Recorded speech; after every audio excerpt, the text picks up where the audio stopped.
Karthi Deepa serial இப்போ ராட்டகாசமான episode வந்திருக்குன்னே சொல்லலாம். இப்போ நான் ஃபுல்லையும் கேளுங்க. அதுக்கு நான் இந்த வீடியோ பிடிச்சிருந்துச்சுன்னா லைக் பண்ண பாருங்கள். ரொம்ப பிடிச்சிருந்துச்சுன்னா நம்ம சேனலுக்கு வந்து சப்ஸ்கிரைப் பண்ணி கண்டினியூஸ் ஆதரவு வந்து தாங்க. சாமுண்டி சூரி வந்து ஒத்தமொத்த கதையும் வந்து சொல்லி முடிச்சிடுறாங்க. சொல்லி முடிச்சதுக்கப்புறமேட்டுக்கு இப்போ தெரியுதா நான் ஏன் எல்லார் மேலேயும் கோபமாக இருக்கேன்னு. சின்ன வயசுலேருந்து நான் வளர்ந்த விதம் அப்படி எனக்கு நடந்த விஷயத்தை எல்லாத்தையும் உன்ட்ட சொல்லிட்டேன். இப்போ தெரியுதா இந்த சாமுண்டீஸ்வரியோட வரலாறு எல்லாமே. நான் வந்த பாதை இருக்கே அதை யாருமே வந்து திருப்பி வந்து அந்த பாதையில் வரக்கூடாதுன்னு நினச்சிக்கிட்டு இருக்கேன். எனக்கு பிரச்சனை பார்த்து பயமே இல்லை. ஏன்னா சின்ன வயசில் அவ்வளோ பிரச்சனையை வந்து பார்த்துட்டேன். இனிமேட்டாவது அம்மா வந்து கோவக்காரியாக இருக்காங்க, இப்படி நடந்துக்கிறாங்க அப்படி நடந்துக்கிறாங்கன்னு சொல்லி யாரும் எதுவும் பேசாதீங்க சரிங்களா அப்படின்னு சொல்லி அந்த இடத்துல வந்து சாமுண்டீஸ்வரி வந்து அதிரடியாக வந்து சொல்கிறாங்க. அந்த இடத்துல சரி மேடம் நான் பார்த்துக்கிறேன் அப்படின்னு சொல்லிட்டு அந்த இடத்துல வந்து சொல்கிறாங்க. கார்த்தி எதுவாக இருந்தாலும் பார்த்து தான் கவனமாக இருக்கணுங்கிற மாதிரி அந்த இடத்துல வந்து சாமுண்டீஸ்வரி வந்து சொல்லிட்டு அப்படியே அவங்க மட்டும் கடந்து போகிறாங்க. அம்மாக்குள்ளே இவ்வளோ பெரிய ஒரு விஷயம் இருக்குன்னு தெரியாமையே போச்சு. இத்தனை நாளாக வந்து அம்மா வந்து கோவப்படுறாங்க. எதுக்கு இவங்களுக்கு இவ்வளோ கோவங்கிற மாதிரி தான் யோசிச்சுட்டு இருந்தோம். அப்பா கிட்டே இந்த விஷயத்தெல்லாம் வந்து கேட்போன்னு சொல்லிட்டு அப்படியே கார்த்திலேருந்து ஒத்துமொத்த பொண்ணுங்க எல்லோரும் வந்து அவங்க அப்பா கிட்டே வந்து கேட்குறாங்க. அப்பா நீ எப்படிப்பா இவங்களை கல்யாணம் பண்ண? கடைசி நேரத்தில் வந்து அவள் உள்ளேருந்து வெளியில் வந்தா. வெளில வந்ததுக்கப்புறம் எங்கள் அப்பா பண்ண தப்புக்கு எனக்கும் வந்து பங்கு இருக்கணும் இல்லை அப்படின்னு சொல்லிட்டு அந்த பாவ கணக்கை நானும் வந்து சுமக்கணும் இல்லை அப்படின்னா என்ன பண்ணுறது? அவளுக்கு துணையாக நிற்கிறது தான் எனக்கு சரின்னு பட்டுச்சு. மாமா என்ன சொல்கிறீங்க மாமா அப்படின்னு சொல்லும்போது எப்படி அத்தை வந்து உங்களை வந்து ஏற்றுக்கிட்டாங்க? இதெல்லாம் நினச்சி கூட பார்க்க முடியலையே அப்படின்னு சொல்லி அந்த இடத்துல வந்து கேட்குறாங்க. மயில் வாகனம் நீங்கள் சொல்கிறதெல்லாம் வாஸ்தவம் தான். நான் உன்னை கல்யாணம் பண்ணிக்கணும்னு நினைக்கிறேன் அப்படின்னு சொன்னோன்லேருந்து அவள் என்கிட்ட கேட்டது ஒரே ஒரு சத்தியம்தான். திருப்பி உங்கள் குடும்பத்துக்கிட்டேயும் உங்கள் அப்பா கிட்ட அம்மா கிட்ட யார்கிட்டையும் வந்து நீங்கள் பேசக்கூடாது. உங்களுக்கு அவங்களுக்கும் சம்மந்தமே இல்லைன்னு சொல்லி என் கையில் வந்து சத்தியம் பண்ணிங்கன்னா கண்டிப்பாக நம்ம 2 பேரும் கல்யாணம் பண்ணிக்கலாம் அப்படின்னு சொன்னாங்க. எப்படி மாமா இந்த சத்தியத்தை உங்களால் பண்ண முடிஞ்சிச்சு? சத்தியம் பண்ணீங்களா இல்லையா? சத்தியம் பண்ணனால தான் இப்போ நான் சாமுண்டீஸ்வரியோட புருஷனாக இருக்கேன் அப்படின்னு சொல்லும்போது எப்படிப்பா இவ்வளோ பெரிய காரியத்தை வந்து அசால்ட்டாக வந்து பண்ணியிருக்கீங்க? அப்பாவோட சொத்துல மட்டும் பசங்களுக்கு பங்கு இல்லைம்மா. அவங்களோட பாவத்துலேயும் பசங்களுக்கு வந்து பங்கு இருக்குது. எங்கள் அப்பா தெரியாமல் செஞ்சாலும் தப்பெல்லாம் எங்கள் அப்பா மேரில் தான் இருக்குது. அது உண்மை தான். அதுக்கு என்ன பரிகாரம் பண்ண முடியும்? அதனால தான் சாமுண்டீஸ்வரி கிட்ட நான் வந்து இப்படியெல்லாம் வந்து திட்டு வாங்கிக்கிட்டே இருக்கேன். எங்கள் அப்பா பண்ண விஷயத்தோட சாமுண்டீஸ்வரி எல்லாம் எனக்கெல்லாம் எந்த விஷயமும் பண்ணலைல்ல அப்படின்னு சொல்லி சாமுண்டீஸ்வரியை வந்து விட்டு கொடுக்காம பேசுகிறாங்க. உடனே வந்து கார்த்தி இதெல்லாம் கேட்டோன்னு வந்து இத்தனை நாளாக வந்து என்ன வேணால் நடந்திருக்கலாம். ஆனால் நம்ம குடும்பத்தோட கதை வந்து இவ்வளோ பின்னாடி வந்து இருக்குன்னு நான் எதிரியே பார்க்கல அப்படின்னு சொல்லி கார்த்தி வந்து பேசிகிட்டு இருக்காங்க. சிவனாண்டியும் அவங்க குடும்பமும் தான் வேணும்னே வந்து பழிய போட்டிருக்காங்க சிவகாமி மேலே.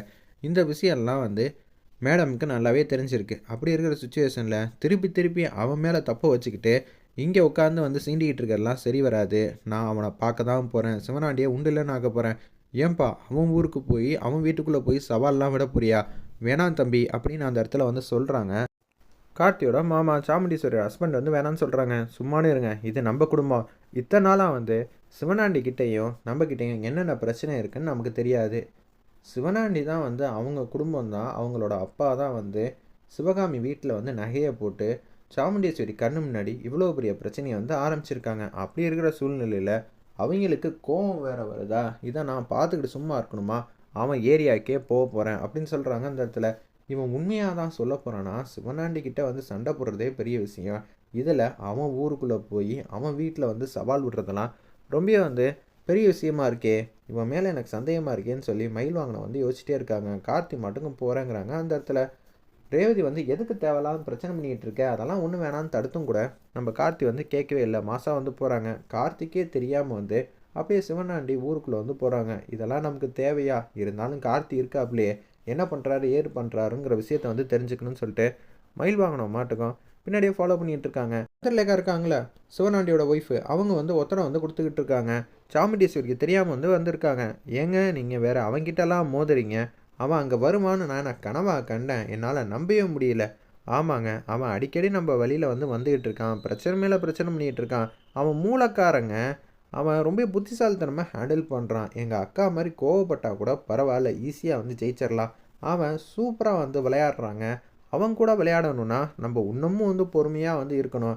ஆல்ரெடி நீ இந்த வீட்டுக்கு வந்து 10 வருஷம் இருக்கும் தெரியுமா அப்படின்னு சொல்லி அவங்க அத்தை வந்து கேட்குறாங்க. புரியாமலாம் இல்லை அத்தை, எனக்கு எல்லாமே புரியுது. இருப்பினும் வந்து எங்கள் அக்காவை பழி வாங்கணும். அதுக்கு நான் வந்து இந்த குடும்பத்தோட தான் நான் இருந்தாகணும். வேறு என்ன பண்ணுறது அப்படின்னு சொல்லி அந்த இடத்துல வந்து சாமுண்டீஸ்வரி கூட இருந்தே தான் ஆப்பு வைக்க முடியும். இல்லாட்டி வாய்ப்பே இல்லை. கார்த்தி வந்து மாதம் அவங்க வீட்டுக்குள்ளே வந்து போகிறாங்க. ஏய் சிம்ராண்டி வெளியே வாடா அப்படின்னு சொன்னோன்னே வந்து கார்த்தி தான் வந்திருக்கான். நீ இங்கேயே இருமா அப்படின்னு சொல்லிட்டு அவங்க ஒய்ஃப் மட்டும் உள்ளே இருக்காங்க. ஒரு பக்கம் வந்து சிவனாண்டியும் அவங்க அம்மாவும் வராங்க. அந்த இடத்துல இவன் தான் உன்னை அடித்தவனா? ஆமாம்மா இவன் தான் என்ன அடித்தவன் அப்படின்னு சொல்லும்போது இது எல்லாத்தையும் வந்து மயில் வாகனம் வந்து அவங்க வீட்டுக்கு பக்கத்துலேருந்து பார்த்துக்கிட்டே இருக்காங்க ஜன்னல் வழியா. பரவாயில்லையே கார்த்தி வந்து சொன்ன மாதிரி வீட்டுக்குள்ளே வந்துட்டான். இப்போ என்ன நடக்குதுங்கிற விஷயத்த வந்து பார்க்கலாம். ஒருவேளை சிவனாண்டியோட அசிஸ்டண்ட்டாக இருப்பானோ கார்த்திங்கிற மாதிரி தான் யோசிச்சுட்டு இருக்காங்க மயில் வாகனம் அந்த இடத்துல. அப்போன்னு பார்த்து இன்னொரு வாட்டி என் குடும்பத்துக்கு எதிராக வந்து உன்னால் காய் நவுத்தவே முடியாது. ஏன்டா உன் மேலே ஏதாவது ஒரு பக்கமாவது நியாயம் இருக்கும். இல்லாட்டி நீ கண்டினியூஸாக வந்து எங்கள் அத்தையை வந்து வம்பிழுக்க மாட்டேன் அப்படின்னு நான் நினச்சேன். என்னது அத்தையா? அந்த குடும்பத்தில் ஒரு ஆள் தான். அப்படி இருக்கும்போது நான் அத்தைன்னு தான்டா சொல்லுவேன். இன்னொரு வாட்டி என் குடும்பத்தில் ஏதாவது பிரச்சனை பண்ணேன்னு வச்சுக்கியேன், நான் எதை பற்றியும் யோசிக்க மாட்டேன். உன்னை பத்திரமா வந்து அனுப்பிச்சி வச்சிருவேன். பார்த்துக்க. தப்பெல்லாம் வந்து உன் மேலே இருக்கா இல்லையான்னு தெரியாதப்பயே நான் உன்னை எப்படியெல்லாம் பந்தாடினேன் அப்படின்னு சொல்லும்போது, என்னடா திருப்பி என்னை அடிக்க வந்திருக்கியா? நீ சண்டேயில் வந்து தோற்று போனவன்டா. தோற்று போனவனை வந்து வீட்டில் வர வச்சு அவனை அடிக்கிற அளவுக்கு நான் ஒன்றும் மோசமானவன்லாம் கிடையாது அப்படின்னு சொல்லி கார்த்தி வந்து மாஸ் பண்ணிக்கிட்டு இருக்காங்க. பரவாயில்லையே இவன் உண்மையிலேயே வந்து திமிரு பிடிச்சவன் தான். இவன் பின்னாடி இருக்கிறது நம்ம குடும்பத்துக்கே வந்து பக்கபலமாக தான் இருக்குது. சிவனாண்டியால் இனிமேட்டு எந்த பிரச்சனையும் பண்ண முடியாது தான் யோசிச்சுட்டு இருக்காங்க அந்த இடத்துல மயில் வாகனம். ஒரு பக்கம் வந்து என்ன செய்யணுன்னே தெரியாமல் இருக்காங்க. டேய் வேணா நீ அந்த குடும்பத்தை விட்டு போயிடு. டேய் உன் பின்னாடி வந்து பிரச்சனை இல்லாதப்பயே வந்து நான் வந்து நின்னேன். இப்போ நீ தான் மொத்த பிரச்சனையும் பண்ணியிருக்கன்னு தெரிஞ்சதுக்கு அப்புறமேட்டுக்கு நான் உன்னை சும்மா விட மாட்டேன். நான் சொன்னது சொன்னது தான் அப்படின்னு சொல்லிட்டு மாதம் வந்து போகிறாங்க. மயில் வாகனம் வந்து அப்படியே வந்து அவங்களுக்கே தெரியாமல் வந்து வீட்டுக்கு வந்து வந்துடுறாங்க. சாமுண்டீஸ்வரி வீட்டுக்கு. அதே மாதிரி வந்து நம்ம கார்த்திகை வந்து வந்துடுறாங்க. ரேவதி ஒரு பக்கம் பட்டமாக இருக்காங்க. அங்கே போனானே அங்கே என்ன நடந்துச்சோ ஏது நடந்துச்சோ சுத்தமாக புரியலையே. அங்கே பிரச்சனையாயிடுச்சுன்னா என்ன பண்ணுறதுங்கிற மாதிரி தான் ரேவதி வந்து திங்க் பண்ணிகிட்டு இருக்காங்க. அப்போன்னு பார்த்து அவங்க ஒய்ஃப் வந்து வந்துடுறாங்க. அத்தை நான் தான் சொன்னேன்ல அவன் ரொம்பவே புத்திசாலி. அவனை வந்து ஜெயிக்கணும்னா நமக்கு இன்னமும் பொறுமை வந்து தேவைப்படுது. இன்னமும் எத்தனை காலந்தாமா நம்ம பொறுமையாக இருக்க போகிறோம் எனக்கு புரியலம்மா அப்படின்னு சொல்லி அந்த இடத்துல வந்து யோசிச்சுட்டு இருக்காங்க சிவனாண்டியும் அவங்க அம்மாவும். சரி நான் போயிட்டு வந்துடுறேங்க. இனிமேட்டு நான் இங்கே இருந்தால் எல்லாருக்கும் விஷயம் தெரிஞ்சுன்னு சொல்லிட்டு யாருக்கும் தெரியாமல் அந்த இடத்துல வந்து சந்திரலேகாவும் வீட்டுக்கு வந்து வந்துடுறாங்க. சாமுண்டீஸ்வரி வீட்டுக்கு. ஏய் தம்பிக்கு இன்னும் 2 இட்லி வந்து சேர்த்து வை. இவரோட மாஸ் என்னன்னு நான் இப்போ தான் வந்து தெரிஞ்சுக்கிட்டேன் அப்படின்னு சொல்கிறாங்க. நீங்கள் எப்படி தெரிஞ்சுக்கிட்டீங்க? அந்த வீட்டில் என்ன நடந்துச்சு? நானா சும்மா போய் நின்னேன். எதுவும் பேசலாம் இல்லை. அதுக்கப்புறமேட்டு திரும்பி வந்துட்டேன் அப்படின்னு சொல்லி கார்த்தி வந்து சொல்கிறாங்க. எனக்கு தெரியும் இவெல்லாம் போயிருக்க மாட்டான்னு துர்கா வந்து அந்த இடத்துல வந்து சொல்கிறாங்க. சிவனாண்டி வீட்டுக்குள்ளேயே போய் பேசிட்டு வர முடியுமா அப்படின்னு சொன்னோன்னே மயில் வாங்கின வந்து மாதம் என்ட்ரி வந்து கொடுக்குறாங்க. யார் சொன்னா? இவன் எப்படி தெரியுமா நின்னா சிவனாண்டி முன்னாடி இன்னொரு வாட்டி ஏதாவது பிரச்சனை பண்ணன்னு வச்சுக்கிங்க அப்புறம் அவ்வளோதாங்கிற மாதிரி சிவனாண்டியை அவன் வீட்டுக்குள்ளே போய் விளாசுன்னு விளாசிட்டாப்புல நம்ம கார்த்தி. என்ன சொல்கிறீங்க?